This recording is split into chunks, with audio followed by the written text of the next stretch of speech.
Olá, sejam novamente muito bem-vindos.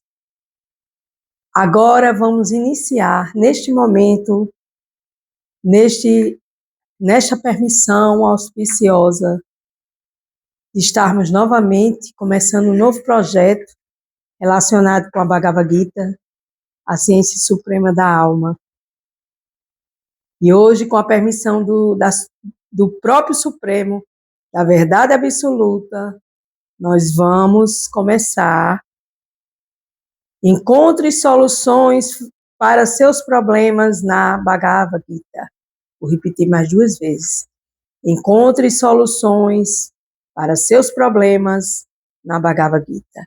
Então, é todo um cronograma a ser seguido de acordo com as nossas emoções.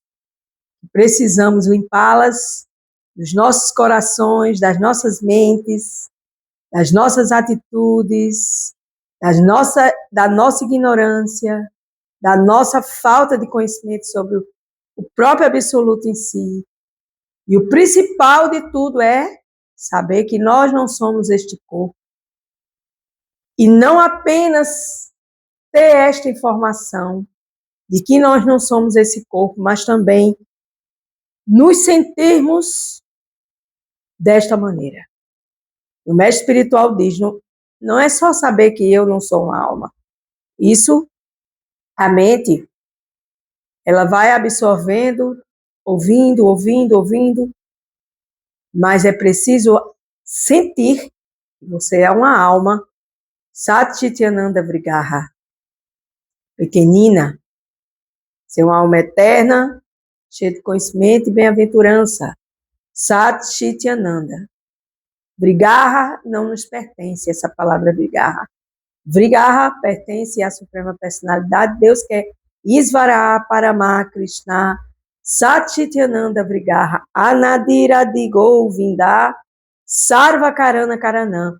Govinda, a Suprema Personalidade de Deus, o mestre do amor, o mestre da compaixão, o mestre da benevolência, o mestre da docilidade, o mestre dos mestres, nosso querido Guru Deva, o mestre dos mestres, que é Deus, é Krishna. Ele é a causa suprema de todas as causas. E para que nós possamos, como almas, nos sentirmos alma, neste corpo, aqui agora, nós precisamos buscar soluções para os nossos problemas na Bhagavad Gita. E hoje vamos começar com o tópico anger. Este cronograma está em inglês. Eu recebi ele por um auspício, por uma permissão auspiciosa. Ele ter chegado até minhas mãos através de buscar conhecimentos nas redes sociais, nos grupos, nos praticantes de Bhakti Yoga. E o primeiro tópico é anger. Anger significa raiva. Anger. E começamos no capítulo 2, no verso 56. 56. E vamos seguindo. Tem 1, 2, 3, 4, 5, 6 capítulos citados aqui, e vários versos, para que a gente possa trabalhar a nossa raiva, anger, raiva que culmina nos nossos corações, que desmantela as nossas ações, que suja a nossa mente, impura, nossa mente já é impura e a gente coloca mais raiva. Nosso coração já é desequilibrado, a gente coloca mais raiva. Então, minha gente, nesse momento aqui sagrado, nesse momento transcendental da ciência suprema, da Bhagavad Gita, ditada pelo próprio Supremo através de capítulos e versos, nós vamos ter a oportunidade de hoje começar. Encontre soluções para seus problemas na Bhagavad Gita. Com a Gyana Timiranda Sya Gyana Janas Lakaya. Saksu militaiena tasmai shri gurve namaha. Embora eu tenha nascido na mais escura região da ignorância, este mundo material, o meu mestre espiritual abriu meus olhos com a tocha do conhecimento transcendental. A tal mestre espiritual, eu presto minhas humildes e respeitosas reverências a meu Deus superior, a causa suprema de todas as causas, Govinda, o amor supremo, o controlador supremo, o observador, a testemunha, o permissor, o controlador e o desfrutador. E nós não somos controladores de absolutamente nada.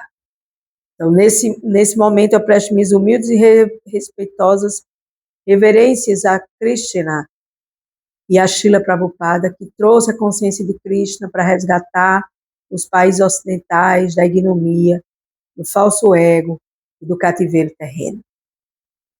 Vamos começar. Capítulo 2, verso 56. Quem não deixa a mente se perturbar, mesmo em meio às 3 classes de misérias, nem se exulta quando há felicidade, e que está livre do apego, do medo e da ira, é chamado um sábio de mente estável. Então, quando a gente se ira, a gente passa a ser um ignorante. A gente desce rapidamente para o modo da natureza material de ignorância. Se ira, vem a paixão da ira e aí desce para a ignorância. E aí age em ignorância. E aqui a suprema personalidade de Deus está dizendo: quem não deixa a mente se perturbar em meio às 3 classes de misérias. Quais são as 3 classes de misérias? Vocês sabem? Quais são as 3 classes de misérias? Então, as 3 classes de misérias você está oscilando na bondade, na paixão, na ignorância. Você está sendo coordenado pela sua mente piradinha. Perdão aqui por esse piradinha, mas às vezes eu tenho que colocar essas palavrinhas. Mente, sentidos e falso ego também pode ser chamado das 3 classes de misérias, porque a mente pensa, traz para você, você sente e os sentidos agem.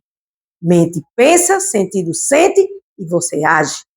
E aí vai acarretar essas misérias na sua vida. E aí, nesse processo, você não vai se perturbar, nem quando há felicidade, mas nem quando há felicidade, nem quando há felicidade. Porque a felicidade passa, tudo aqui neste mundo material, eu fico rindo. Não é rindo de nada nem de ninguém, muito menos de Bhagavad Gita, porque eu tenho um verdadeiro respeito pela essa ciência de Krishna, de Deus, do Supremo. Mas é porque a gente pensa que a gente tem que, felicidade chegou, vai ser eterna. Conte quantos dias sua felicidade passa. Meses, talvez, dias, talvez, horas, talvez. E aí, quando vem o processo das misérias, de sofrimento, dores, doenças, sofrimento, calamidades, a gente também tem que entender que vai passar. Porque se a gente não entender que vai passar, a gente vai se contaminar com as mentes que já estão contaminadas com essas causas que causam misérias materiais. E aí vem a linda palavra, que é uma das palavras que mais impede a alma de evoluir. Apego. Seja que tipo seja de apego. Medo e ira.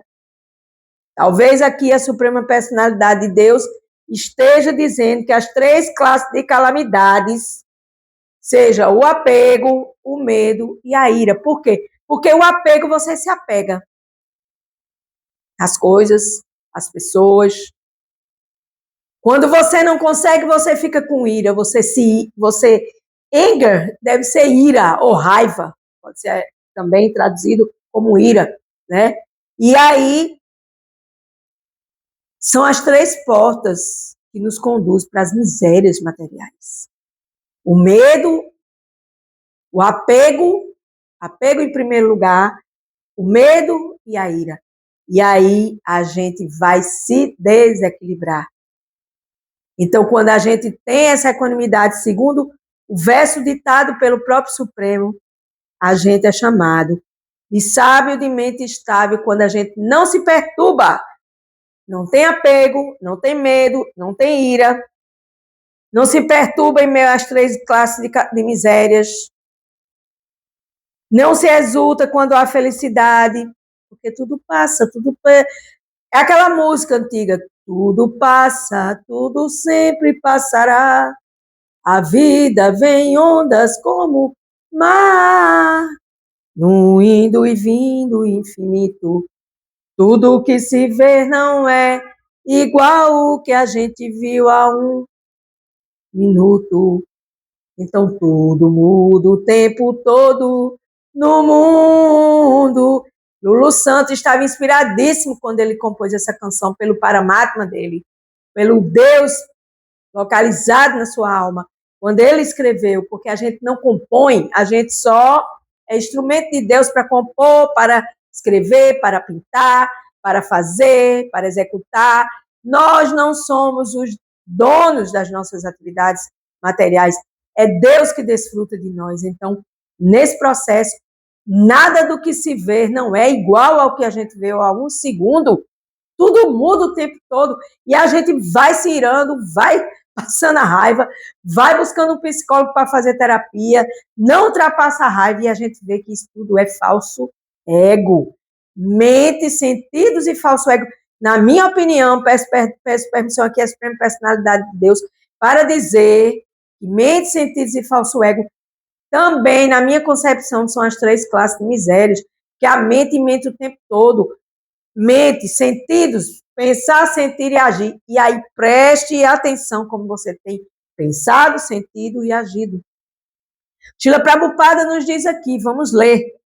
A palavra muni denota alguém que agita sua mente de diversos modos através da especulação mental, sem chegar a uma conclusão definitiva, tá vendo? Especulação mental. Você querer especular, especular, especular, querer mostrar que você não sabe de nada. Quem sabe é Deus. Deus sabe do passado, do presente, do futuro. A gente só é um boneco, uma alminha que vai sendo conduzida. E quando a gente não quer ser conduzida, aí a gente desce ladeira abaixo. Mas quando a gente deixa Deus conduzir a gente jamais vai estar especulando mentalmente e a gente vai buscar uma solução definitiva para os nossos problemas.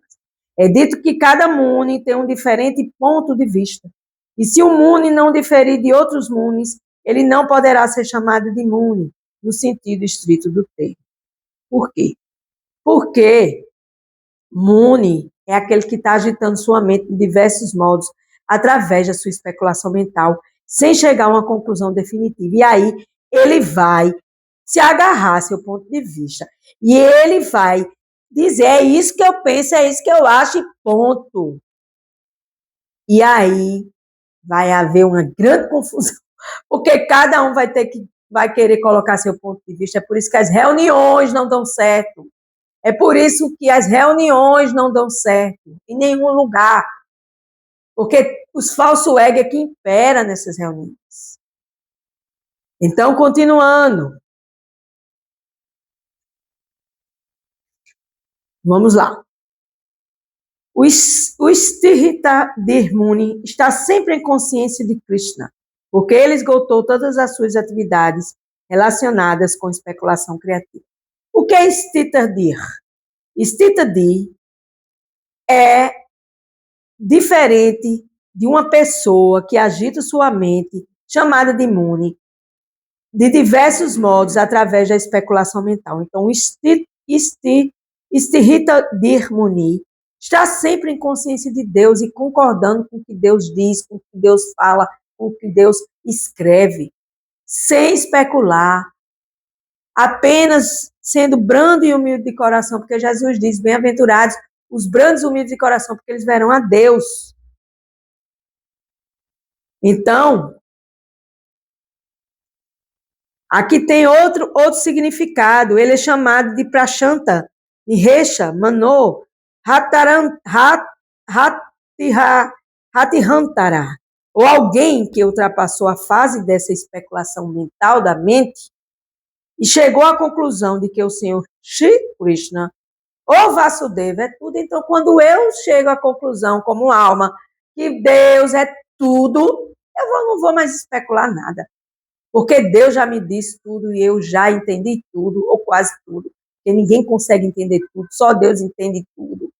Mas eu não vou mais especular, porque eu já sei que Deus é tudo. Então, tudo é Deus. E aí eu vou ficar com a minha mente pacífica, eu não vou ficar irado, com anger, com raiva, né? Nesse processo aqui. Tal pessoa em plena consciência de Cristo não se deixa em nada perturbar-se pelas investidas das 3 classes de misérias, pois aceita todas como misericórdia do Senhor e considera-se apenas uma merecedora de sofrer mais problemas devido às suas más ações passadas. E ela sabe que suas misérias, pela graça do Senhor, são reduzidas ao mínimo. Deus é tão misericordioso que se Ele lançasse todas as misérias na sua vida, que você tinha que pagar de tantos e tantos corpos passados, de milhões de corpos passados que sua alma já habitou, e de coisas horrorosas e horrendas que você já praticou. Porque não pense porque você já é boazinha, é honestinha, é pirilampo de Deus, borboleta divina, que você, todo mundo já foi ruim, já foi bom. Todo mundo já teve na posição de caçador e caçado, de vítima e algoz, né? Porque a gente vai aprendendo, é para isso que existe encarnação e encarnação, para que a gente vá aprendendo, a gente tem que aprender, nós somos criancinhas, e a gente precisa aprender, por isso que a gente vem para esses corpinhos aqui, materiais. Então, a gente aceita esse sofrimento, essas misérias, como misericórdia de Deus, porque sabe que essas misericórdias vão limpar as nossas ações passadas e sabe que as suas misérias, pela graça do Senhor, são reduzidas ao mínimo, que poderia ser muito, muito, muito, muito, muito, muito pior. Do mesmo modo, quando se sente feliz, ela reconhece que isso é obra do Senhor e considera-se indigna de receber tal felicidade. Por quê? Porque a gente é muito desatento com Deus. E Deus é muito misericordioso com nós infinitamente. E as coisas que nós recebemos, muitas vezes a gente nem tem merecimento de receber. E Deus nos dá. Ela entende que é devido apenas à graça do Senhor que ela está numa condição confortável e é capaz de prestar melhor serviço a Deus. Condição confortável. E os que não estão em condição confortável? Imagina nós que estamos em condições confortáveis, nós sofremos. Imagina os que estão em condições desconfortáveis de pobreza. Aí é que o karma, como diz meu mestre espiritual, não existe bala perdida, existe karma que atinge a pessoa. Aí a pessoa morre de uma bala perdida, a pessoa vive numa periferia, a pessoa vive numa sarjeta, a pessoa vive numa favela, onde escorre o esgoto por baixo, desculpa eu falar assim, mas para nossa mente entender, é preciso, às vezes, descer um pouco as qualificações para que nós possamos entender que tudo está certo, nada está errado, tudo é um aprendizado. E em prol do serviço do Senhor, ela é sempre ousada e ativa e não se influencia por apego ou aversão. Por quê? Porque tudo passa. Apego significa aceitar as coisas para o gozo dos próprios sentidos.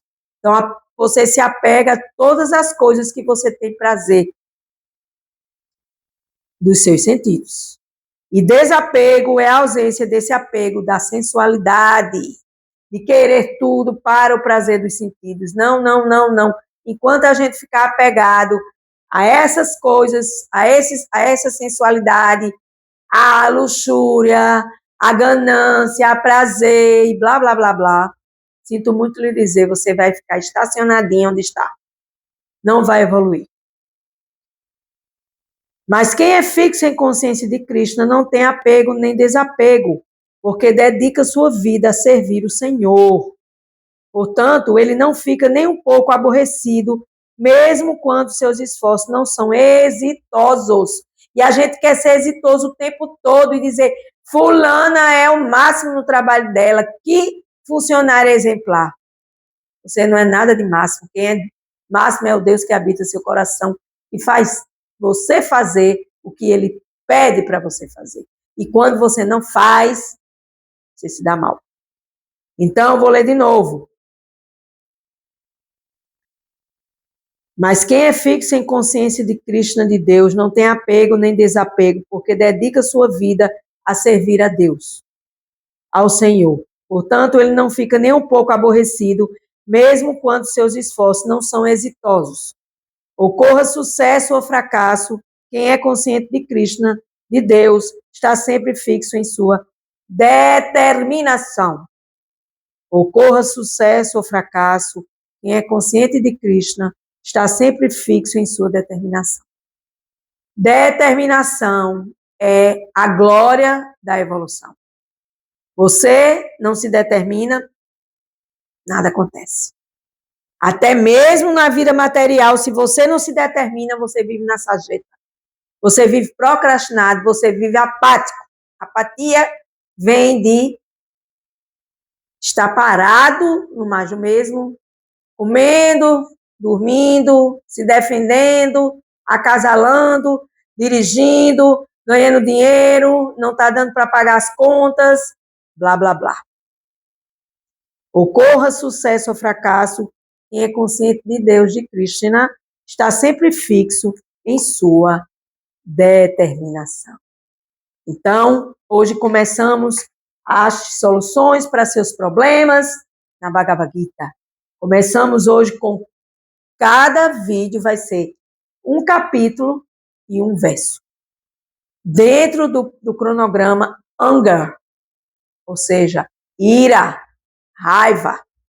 E hoje começamos esse novo projeto tendo a ciência sagrada da Bhagavad Gita como a nossa irmã terapêutica, como a nossa mãe terapeuta, como a nossa terapia transcendental, onde o Senhor Supremo é o nosso maior psicólogo e é o nosso maior orientador, porque Ele é o nosso Pai, e nós somos suas almas, suas servas, prestamos serviço, somos seus discípulos, somos conscientes ou inconscientes, não importa, mas somos e precisamos buscar a solução para essa raiva e essa ira aqui e agora, neste verso da Bhagavad Gita. Eu estou muito feliz de ter começado hoje esse novo projeto com a graça de Krishna, Srila Prabhupada, do meu mestre Chandramukha Swami, porque isso tudo é serviço devocional, a gente entrega a Deus, entrega a Krishna, entrega a Prabhupada, entrega para Chandramukha Swami, e a gente está fazendo, e a gente está contribuindo, e a gente está distribuindo sabedoria, aquela que está fixa em conhecimento transcendental, autorizado, onde você, se você ouvir esse verso, ouvir, escutar, reescutar, fazer suas anotações, com certeza você vai trabalhar a sua raiva ou a sua ira. Às vezes a gente coloca para fora, e pior é quando a gente não coloca para fora, aí é que é pior. Porque vai puxando uma coisa outra, e você não faz avanço nenhum espiritual. Sua alma vai ficar estacionada neste corpo e nada faz para se movimentar. Deus é movimento, a vida é movimento, a natureza é movimento, os rios são movimento, as cachoeiras são movimentos, e nós devemos se movimentar para evoluir e trabalhar a nossa raiva e a nossa ira com a Bhagavad Gita. Com gratidão, eu encerro mais um dia deste novo projeto de Encontre soluções para seus problemas na Bhagavad Gita. Gratidão.